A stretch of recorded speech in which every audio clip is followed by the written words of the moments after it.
Before I start, Epic Lycoris is a fandisk of the Virche Evermore title, so anything from that title is fair game, and I'm not really considering the spoilers, so it'll be here and there, right? I guess I'll go over the characters really fast just so I don't have to cover it later, but it spoils a lot of the original story as well. Ceres is the main character. She's generally a downer, but it's understandable because she's like considered death. Anything that sticks around her for a while normally just ends up dying. Basically, everybody in the land has like a max life expectancy of 23, but she accelerates that by a stupid degree. She's a lot better in this fandisk because you don't have to go through all the like the common routes this time around. So, and it's like when she was the most boring, right?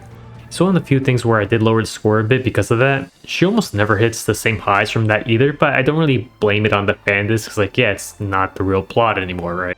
Mathis is part of the Cloud family. They're like translators, right? His shtick for a while is that he wants to kill Boro, because it's like, oh, they killed his brother, but really he's a homunculus that gets data pushed into him every so often, so his core personality can be fucked up with a little bit. Like sometimes he goes crazy with like driving, and sometimes he goes crazy and wants to stab people and stuff like that. It's like whatever. Another thing of Budo is pretty funny because in some languages, or even mine, Budo means, you know, it's like donkey, which also means like retard. So like you call, this is French, so like, oh, it's like the executioner. It's like, yeah, you can also call him retard here. It's kind of fucked up.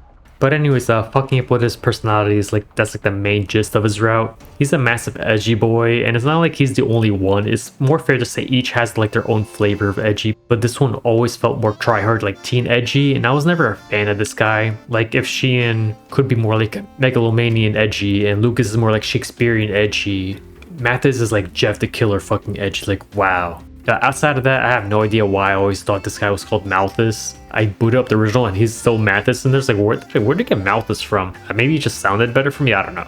Scien is the scientist that figured out how to work around for like the life expectancy issue. He needs to scan the body and mind and make a clone out of that. Making like a cosmetic change is kind of banned because it like fucks up the system and they might just die. But he's trying to make the body stronger to survive over the 23-year cap. He eventually stops zoning in on that one issue and actually tries to figure out what's the actual issue and why they're dying so fast anyway. There's always a time crunch, so it's understandable why his already like functioning workaround could be improved faster than fixing the actual issue. It makes sense. He's considered the god of the land, and even the nobility can't really touch him since no one really knows how all this works. You could really just fuse like JGK's Gojo and someone like Dio together and you get this pompous asshole, right? But that's what makes him entertaining. There's even like the CG where he's doing like its peak meme. It's hilarious. Lucas teaches kids, but he's pretty religious and against like the reliver stuff, but that's mainly because the reliver system just chucks emotions away since it can fuck up the body as a whole, and he doesn't want to relinquish his feelings, but especially because of like, oh, it's sick sister. He's basically brainwashed by this cult into killing relivers because the doctor killed one in front of him, and like his sister that was about to die just came back to life. It's like, holy shit, she's saved, right? And you know, the doctor's like, hey, if you keep doing this sisters are gonna live longer. So a lot of this is like part of drugs, and they inject a lot of them so he can like not think that well, and then he's like, oh yeah, this is absolutely this is how it works, right? He's also the only one that doesn't have like a real good / happy ending. Either he dies or they both die each time, and the good ending is just them like eventually reincarnating. I'm pretty sure his route actually has the most bad endings, but I have to check. I think she can die like 5 to 6 different ways in like the first bit of his route. It's like, hey, you better not tell anyone. If you tell me, you're gonna die, and then you're like, hey, I'm gonna tell someone, and then you die. Yves is locked until you finish the other routes above. It's mainly for plot reasons and opens up what's happening with this land. He's like a descendant of the Drifter, who's this guy that got his ship wrecked and woke up in this country. His DNA is corrupted to shit so he can live longer, so Yves' DNA isn't as fucked as the rest of the people. Pretty sure none of this works that way, but you just don't think about it. Anyways, Yves and Scien are usually at odds, where Scien wants to use Ceres as like a tool and Yves just wants to save her from that. He saved Ceres from a fire when they were kids, and he hides part of his face because that's like where all the burns are, but generally he's like a happy weirdo. He does what he wants and what he can do, and he doesn't really expect much back. He tends to Lycoris fields that suck up all the poison from the earth, and that's what's leading the people like to live a little bit longer. Otherwise they'd all be dying like 18 or 19. I forgot which one it really was. I think there's spider lilies. I forgot. Adolphe, which I think I'm pronouncing it right. I don't think it's Adolphe, I think it's Adolphe, and Ankou are technically the same person. Adolphe is the second drifter but keeps it hidden. A lot of the characters wonder how he looks all fine when he's already like somewhat old, and like, oh, he's getting close to 23. I believe he's like 19 or something. This only gets revealed later on in the original title. He runs what's basically a voluntary police force, or rather he took it over from a different guy that's no longer around. He's a pretty crabby person, but that's on purpose to keep people away because, you know, if they figure out he's the drifter, he's going to get experimented on. on and he doesn't want that. So, and Ankou is the previous Adolphe from a different timeline. He's trying to keep Ceres from killing herself and wants to be like with Yves, but any of them, like any of the guys would be fine except Scien. Fuck that guy, he's pretty much against it all the time, and I understand why. Anyways, Ankou was experimented on, became immortal, stole some like time traveling shenanigan, and went centuries before Ceres was even born. He plants like all these like Lycoris fields, and he's like the reason why people live up to 23. He really is trying to make up some kind of antidote for this ailment so Ceres can live as like a normal person, be happy instead of being dead all the time. I'm skipping a lot. Like, he does meet the Drifter. The Drifter explains what's happening and why he has to do it this way and stuff like that. Otherwise, all he does Lycoris feels like you didn't really do much. You just made life expectancy better, which is really cool, but you're not really going to save Ceres with that. Anyways, the main characters are done. There's a lot of important characters here and there, but I'll either be skipping them over or talk about them when they're necessary, because I doubt it's going to be maybe 1 or 2 times or something like that, right? I'm pretty sure this is the longest fandisk that I've read so far, and there's basically like 3 main types of fandisks that I've seen. The one that's all like H scenes, I hate that one. They're normally like an hour too long. The ones that are get like, oh, here's routes for the side characters. These are fine. And then there's the ones where it gives like, oh, it's a sequel to a specific route, or like sometimes even as a prequel, right? It's like, it makes sense, and I like those. And these are basically like large steps of each other. The sequel or the one with the side characters will normally have like, hey, here's an after story of all the original main cast, and it makes sense. But Epic Lycoris had to fire up their ass either by passion or some kind of like unknown spite for someone, because this fandisk has fucking everything. It felt like it was never going to fucking end. It was a constant, but wait, there's more, slamming into your face all the damn time. It's got after stories for the main endings, and they each got at least 2 branching endings for them. But Virche Evermore had like a shit ton of like despair endings that are different from bad endings, and think of them like, oh, these are how the route ends until you figure out what's actually happening with this land, and then you can go back to it after the finale, and then you get the good ending, or like I think it's called like the salvation ending. And it's like, yeah, guess what? That's not only the small additions to these endings, there's also whole new what-ifs to add even more despair endings. Like, holy shit. You're basically getting new routes for all these characters, but not only that, there's like 50 new scenes apart from all of this thing, which is like all slice of life scenes that cover from what the characters were thinking in specific time frames of the original title. Some characters like, hey, look at Jean. You never had a scene with Jean. There it is. There's even some scenes that are just small after stories of like bad endings that are considered not in the main endings, or it's like, hey, look at what the Luke's thinking from after this bad ending happens. Like, holy shit, why would you even do this? Who would think of this? I like it, this is great, but it's like, why? Then there's a whole section on the Drifter, one of the main guys that started the whole title. He's basically the guy that got washed up and revealed that people aren't meant to have like a max life of 23, I believe. On a side note, he weirdly sounds like Haku, the main guy in Legend Sunga 2 and 3. It's like Mask of Deception, Mask of Truth or something. It's a different voice actor. I'm pretty sure Fujiwara Keiji died before even the original Virche Evermore even came out. He just sounds really similar. He also voices the segue segments. I'm not sure what it represents. It could just be like, oh, they're overseeing what's happening to this land after their death. Or that Ankou sometimes monologues with the Drifter's voice. Honestly, it's probably just like, hey, this sounds cool. Anyways, after the Drifter section, there's a huge chunk that's basically just derivative of the true routes, but it covers Ankou instead of Adolphe. Granted, the first 10 or so scenes are a complete copy from the original like finale, but most of everything after that is kind of semi-original. A lot of the same plot beats happen until near the end, maybe the last quarter, but how it's handled is more or less the same. A lot of the same plot beats happen until near the end, but maybe the last quarter, but how it's handled is more or less different. Different character interactions. Some characters are barely showed up actually show up now. Some have more screen time. There's actually some new characters and their screen time, their interactions with the previous characters, right? Outside of that, other chunks is just like tasks that get divided, and Adolphe is normally on the other team this time around, so Ceres normally hanged out with him, now just hangs out with Ankou. I think they also removed some scenes from the original where it was like all 3 of them hanging out together, but because it's not really necessary this time around, they've just been skipped. The original was really doing the Enya type of thing, but it doesn't really have to be repeated because like, yeah, we know about it, right? Why they still had like the same 10 or so scenes that are exactly the same, I don't know. It's like, why'd you keep these but not the interactions in between? I guess like the fandisk is 3 years after the original title, so I guess like, hey, just in case you forgot about something, here it is. Anyways, even after all that, there's finally an after story for the route you just went through, and it's finally fucking over. It's like 40 to 45 hours long, which is like 5 to 10 hours less than the original title, which is already a long title. Fandisks vary in size, but usually it's like very rare for it to go over 30, right? I think the only one that I've ever seen that was actually that long was like the Collar Malice one that I never got around to, because I read some... it wasn't a review, it was like a very short one. It was like, it's very romance heavy instead of actually having plot, but maybe they're just bullshitting me. I don't know. Now that I got all of that out of the way, some of these routes are great and some of them are kind of whatever. For the first bit, I was actually really surprised to the point where I was thinking, this might actually be better than the original, right? The common route is no longer there, so Ceres isn't all that much of a bore, but that's because I started with the side end Encore and it starts off with Yves and follows up with Lucas. Outside of Scien, Lucas was my favorite character because the dude feels like he wants to be Hamlet. The voice actor's hamming it up and it's fucking great. There's variations to the endings that happen where it stopped before this, like the despair ending. Basically, they're endings that aren't considered what's needed to continue with the plot, and it either changes it a bit or changes like a crucial part where it becomes much longer because of that choice. Like Lucas still dies but is no longer in the lab, and it's one of his happier endings because of that. It's a fantasy that's really for like a specific niche of people because they just give you a shit ton of sad endings, and that's why I'm here. That's why I read it. The Yves one was fine and it makes sense. It's kind of like the ending was whatever for me, but the Lucas one was crazy and it's to the point where I'm like, this shit is a 10. And then Mathis punted the door and ruined the fucking score. He's still the edgy boy. One of the endings was actually kind of fine. I liked it a bit. But outside of that one, they all felt like repeats of what he's been doing before.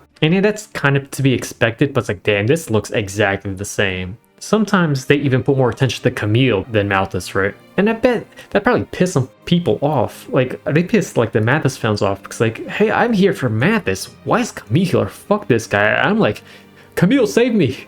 Camille, Mathis is so boring. Please. Honestly, I find them so boring. But then comes Scien. I just call him Brofis because I hate the actual name she is, right? He saves the show. I feel like there's probably factions where you either like a fan of Mathis and Yves or a fan of Scien and Lucas, where it's like, hey, happy, nice boys or edgy guys. Like, I'd say the plot for Yves carries him. He's funny, but it feels like a normal scenario. He'd just be fine. It's like, all right, I would forget this guy. But Luke is like, holy shit, you're hemming it up again. You're fucking edgy, hell yeah. But anyways, Yves is fine. Not a lot really changes for Scien's side routes. It's a continuation of what's been given before, but it all emphasizes the fate of Scien's like rivalry with the Yves. It's the mad scientist that became like unjust god and it's like happily fighting against the plot's hero, and that's Yves, right? It's one of the few times where Scien really feels fucking alive. I'm like, hell yeah, go do your shit. And the last one is Adolphe, and I don't know what happened, but someone must have really hated Adolphe's character because there's no ending where he's not in despair. It's all sad. It's all like some K-drama level stuff where it's like, yeah, she's dying, she's suffering, you're suffering, oh, you suicided too. I'm like, holy shit, everything is bad. The after stories contain one for the despair ending and then one for the salvation ending. The despair endings were fine, but the ones that really stood out were like the main for Adolphe and a little less with Scien, right? One is doing something like suicide ending with Science Gate, and the other one is like a downfall of a bad man that no longer cares about anything else except like bringing Ceres back to life. Both are great, but if you're going to score one, it's like, yeah, it will be the one with Adolphe. Now for the salvation endings, Lucas, Scien, and Yves are probably the better ones that stand out the most. The Ankou one is more of a victory lap of his own route of the title, and Scien doesn't really get a huge amount, but it's like a great character arc that juxtaposes to his like normal conclusions from like all the normal endings. He's no longer like crazy. He finally stopped being like this self-imposed godhood shit, and it's like, hey, I'm a normal guy, I'm taking care of my family, I'm taking care of this thing. It's like, okay, I have other responsibilities to do. It's like, hey, that's nice, that's great. The one with Lucas is the shortest of the bunch, where Ceres refused and dives into hell to find Lucas, and it's just them like accepting their sins and trudging along until they're permitted to be reborn. It's nowhere near as well written from what happened like Anima Mundi, but it's uncommon for me to find this kind of thing in these VNs, so I'm like, hey, I like it because it's not oversaturated yet. If it was, this would be like, it's kind of whatever, but because it's not, I like it a lot. I think the one with Yves is probably the longest out of the bunch. It covers a decent bit where it's like about the acceptance of what he's lost and what he has to go through to get like the possible like outcomes of what is still available to him. It's like, hey, it's great. The scenes where he meets like Hugo and Adolphe were probably like the best out of the bunch, but overall his after story is full of great scenes. I liked it a lot. And then there's fucking Mathis, which is fine, but it's also nothing that I actually recommend to someone. It's just fine, it works, right? I prefer one of the side ends. I get what they're trying to do, and it works if you like Mathis. Like, it can be very emotional if you like Mathis, but if you don't, it's a very whatever. I just don't care about the guy. And the Adolphe one is kind of funny in the sense that they must have felt really bad with the side content because it's like all classic slice of life scenes. Everything's good, everything's happy. It's what you expect from like a normal after story, where it's like, hey, everything is happy, they're together, and everything. And the side ending's like, she is suffering, she died, you're keeping her alive even though she's suffering, asshole, you should kill yourself too. And this one's like, hey, happy. Not for Ankou. I won't be spoiling it at all. The general gist of it is kind of like the finale, but a little extra here and there. Parts of it felt like kind of dumb, but it was also kind of needed so they could incorporate like all these new character additions and these interactions. Honestly, what I guess is considered the spare ending was awesome. It was pretty much the holy shit moment of the title, but it's more of a what if where Ceres found like a workaround for what Ankou's trying to do in all these loops. Like, they're happier in the expected like salvation ending, but it wasn't hype like this one was. Like, holy shit, this one was great. Overall, the fandisk is great.